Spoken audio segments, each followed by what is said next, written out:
Salem wayengenayise ngenanina futhi akafanga uShemba kafi ukubuya afa phela lento ayifanele iphele ngesikhathi sika baba omkhulu ukuhamba wakhe emhlabeni ngoba wenze nje engakahambi kwaqala emhlabeni ukuthi kube khona umuntu nje uthi engakahambi ubiza inkosi ilanga ubiza inyanga yezulu uthi bantu bami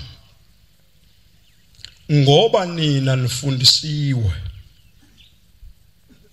ningothisha kuzohamba ngihambe mina la emhlabeni ngiyazi ukuthi niyolanda ibhokisi elihle nithi nilwa nokungihlonipha ningangcwabi abantu abami njengotamatisi ithuna lami anolimba libe uL ngibe nendawo yokungena neyokuphuma ningitshale ningisonge ngesikhumba senkomo ngoba mina ngiyomila ngibe sengixoxa amanazetha wonke umhlaba ngoba mina ngifi kodwa into engifuna niyenze ngifuna isidumbu sami sengithule nilanda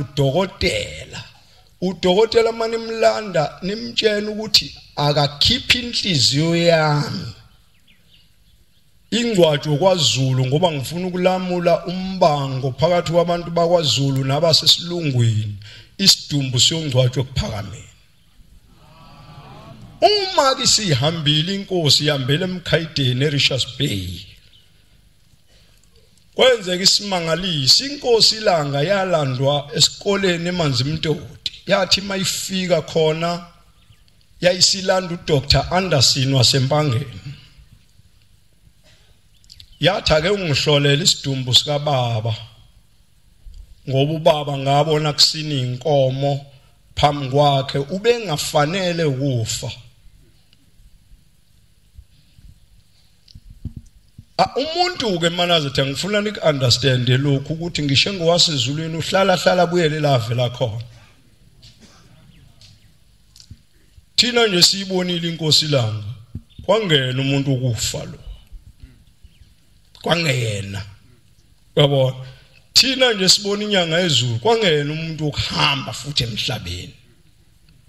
kodwa ngoba umuntu lento idali ukuthi umuntu ngisho ngowasezulu hlala abuyele lave la khona uMosi waphakamisa induku kwavule ku freeway eBish kodwa wahamba wengafanele ukuhamba umuntu onjalo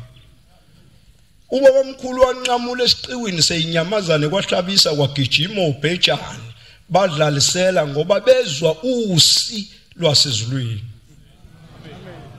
ithi ingoma ekhonza umfundisi uMadondo mangilizwe izwi lakho wena menzi wami kusinda imbongolo ilwane ziyayibona inkosi abantu abangayiboni ngoba izidomu mawudla inkawu bayisilima noma udla isilwane singetshisa uba isiduphunga ngoba sikwenza ungakwazi ukuhlukanisa okuhle nokubi emhlabeni alikho isonto elinamakhosi ngaphandle kwelasekuphakameni nayi inkosi yaseMaqadini phambi kwami ayeza manje ngesonto elizayo kobe kugcwele yonke le ndawo nekhuna umfoka mzochithwayo lobe likhona inkosi yaseMachunwini leya kithi inkosi eMaqadini imhlana mthathu ngoba ibelethe oShembe ayibonga inkosi yasekuphakameni wathi omunye engitsakele emsebenzini ethi cha le yakithi inkosi embo imhlana emibili amanye amakhosi anemhlane ngamngathi naye yaseMaqadini mthathu eyaseMaqadini nje 3 kwakukhona insizwa ke la iphakameni oMakhafula ezazi ke zigolozele inkosi la ithi wena mfana kaShembe mayisivukula ke wena mfana kaShembe wena mfana ithi you know my mhlane was holding your father ithi umhlane wakho waye wabeletha ubaba omkhulu wena wangeke ukusho lo ngoba ulona ikholo wena wayokhishwa futhi ngoba uyazi ukuthi awukholo nezinhloso ezithizo ezifunayo kuleli bandla yona inkosi eyivela ithanda umhlonipho uMakhafula ngoba mdala uyisemkhulu kaMphathe esithe umshumayelo ungubani ayibonge inkosi engisho ukuthi ke walandwa kuDr Anderson ithi inkosi ilanga akahlola isidumbu sika baba omkhulu wathi methu uyayifaka ipopolo dokotela ngoba ithi inkosi wathi ubaba akohlinza inhliziyo yakhe ingcwatshwe la isidumbu songcwatshwa esilungwini ngakho ke ufuna ukulamula umbango phakathi kaZulu nesilungu awuna njengobubona nje inhloko kukhona ezoshemu leza kwaZulu khona ezama umbrella ezala esilungwini ilokho usethi ke udokotela methu umfaka ipopolo ethu yambamba uyibona ingalo ithi dlikidiki hawu waphindwa wathi umbamba lengala nayo yenza same thing yathi njengomuntu onamafits hawu yathi yambopolo futhi ngoba msekho nje yini pho wayesethi udokotela ngiyesaba ukuhlinza umuntu onje hlezi ulaka kaJehova lingehlele mthatheni nomngcwabe nje base bebuya naye beze kuphakameni wayesebekwa inkosi ilanga yaqala ingoma ka220 yazi yafika leyo mina enkulu olimi nje lolo lihlatshelelayo akulona olwala emhlabeni siyazazi thina ingoma zomhlaba siyesizizwe nala emasontweni thiwa performa Lord khona enye indoda yayiphundula kaMashu kushoniwe komunye umuzi yayilo ibelesele ngithi mina uleli iphundu performa Lord emolo performa ngathi minayi into zasemhlabeni lezi akuzona into zasesizulwini ezala ekhaya zijulile izinto wabuyiswa ke njalo wazobekwe ephakameni kwase kuthiwa bahambe bonke abantu bagoduke babuye ngoJuly kwase kufika abameli oShepstone ngoJuly sekuphelele yonke inhlobo yomuntu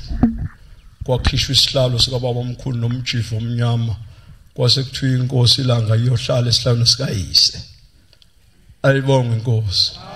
noJesu mawufunda incwadi yamaRoma ithi wayehlezi esihlalweni sikayisemkhulu uDavida ayibonge inkosi wayehlezi esihlalweni sikayisemkhulu uDavida ezintweni zonke ke manazethu ayikho into ecunula uNkulunkulu njengokukhonza uNkulunkulu wakwelinye ilizwe awulalela uJesu lo nomthanda kakhulu angisho ukuthi angangathandwa phela ngoba uyinkosi kodwa ngicela ke nifunde incwadi kaMateyu 4 iverse 24 uze ukuthi amazwe awahambayo abamangaka mina ngithi ayisihlanu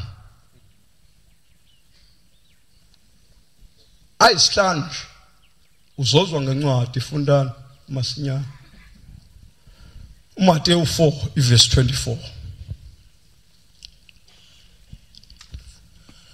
udumo lwakhe lwezwakala ezweni lonke laseSiriya lalelani ngithe mina angilifundi iBhayibheli njengomagazini ngifuna nilalele ngifuna lokhu nikuqonde udumo lwakhe lwezwakala ezweni lonke laseSiriya akushiya ukuthi ezweni lonke lakwaZulu cha ezweni lonke laseSiriya baletha kuye abagulayo bonke abakhwele izifo nabakhwelwe izifo nenhlupheko eziningi nabanamadimu nabanamabhungane nabanamaphalariyo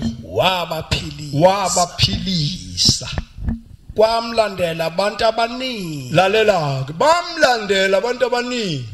bevela eGalili izwi lokuqala bavela eGalili naseDecapolis 2 naseJerusalem 3 naseJudiya 4 nangaphesheya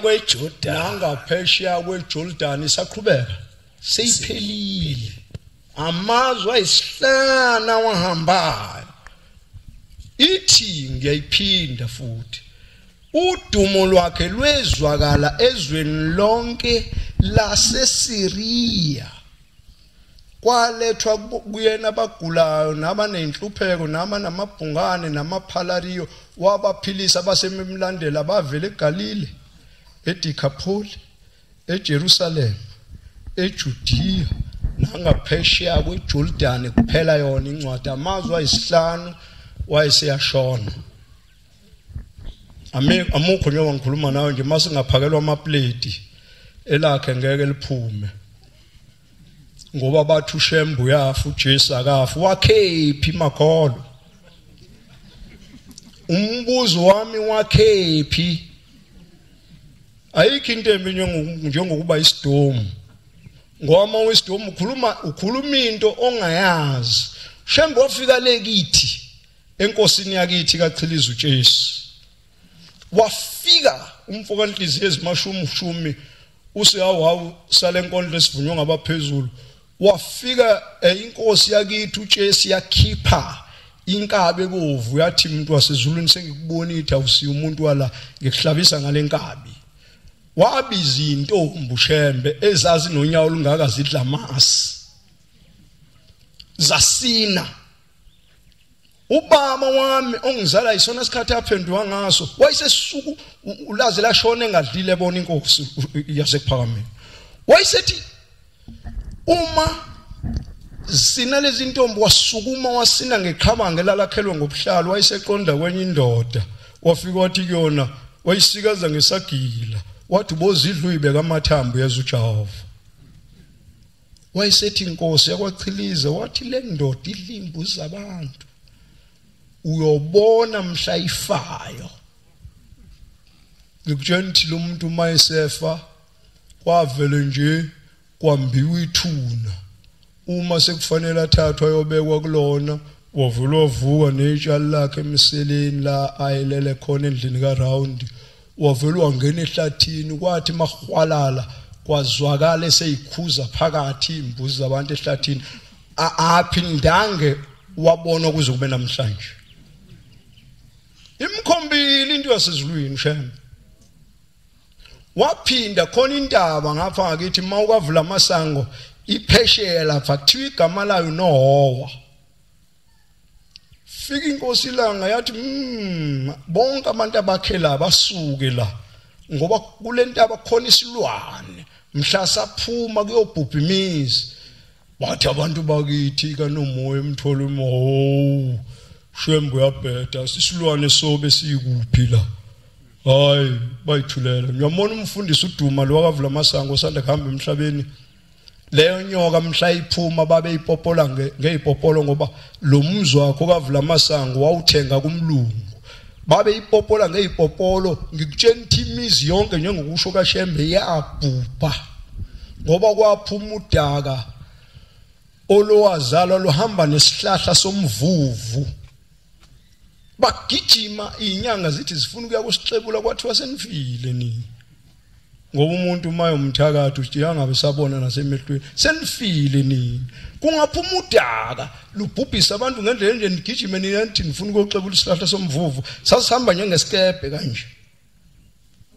yabhubha imizi khona abantu abanamashwa okudalwa inkosi yakwabombo yafela uShembe ngamathe wafika wabamba isiqhoko nje umuntu wasezulwini wathi indaba ezitha ngicela ukugana ngumakoti wasezulwini lathi ibhinqa lelilansonto angifuni uShemba la mina akushiya ukuthi uShembe haw nangumhlola bo ngikutshela ukuthi yayisikhipha amatha angaka yamfela ngawo wayesethi hawu umntanami ufela mina uyazi ukuthi inkosi nje wabekwa yimi angibekwanga uwe mina ubukhosi obakithi kaZindela wayesethi lalela oZindela baphuma kwesami isandla mhlawumbe awungizwanga ngiqala ukukhuluma ngithe uShembe mina uyena wangidala uyena nongaziyo uyabona ngikutshela ukuthi kwasekuthiwa kamakhosi onke ase South Coast afuneka enkantolo emzinto yena ngoba wayengakwazi ukukhuluma isingisi wathatha umhlambi wezinja wayozingela wathumela umfowabo mayisebizwa amakhosi ngikutshena ukuthi kwasukuma umfowabo kwasukuma enye impimpi yathi hayi akuyena lo umfowabo wena ngihlangane naye eqhuba umhlambi wezinja yozingela kwase kuthiwa ubukhosi bakhe buyasulwa kuze kube namhlanje inkosi kaBomba yikho mayithi yabe ungathi khona ufika athi phela ngwakhona yakungitshela lutho abantu bakhona mabe namacala athethwe emabheleni ngoba inkosi yakho wathi ndushembe ufela mina mntana wathi ubukhosi bakho ngikubona bufinyela njengenkositini buyahamba njengeyiwashi buyaphela umvangeli uyeni wamaweseli emishini emphumulo wahlangana noShembe wathi sabona Shembe wathi yobedusa apha abantu wathi uShembe ayangidusa abantu asifunde iBhayibheli wathi yena hayi ngiyazi ngihlula ngeBhayibheli wathi pho udlinkani nami wathi yena ngidlinkani nawe wayesethi ke lalela ngoba udlinkani nami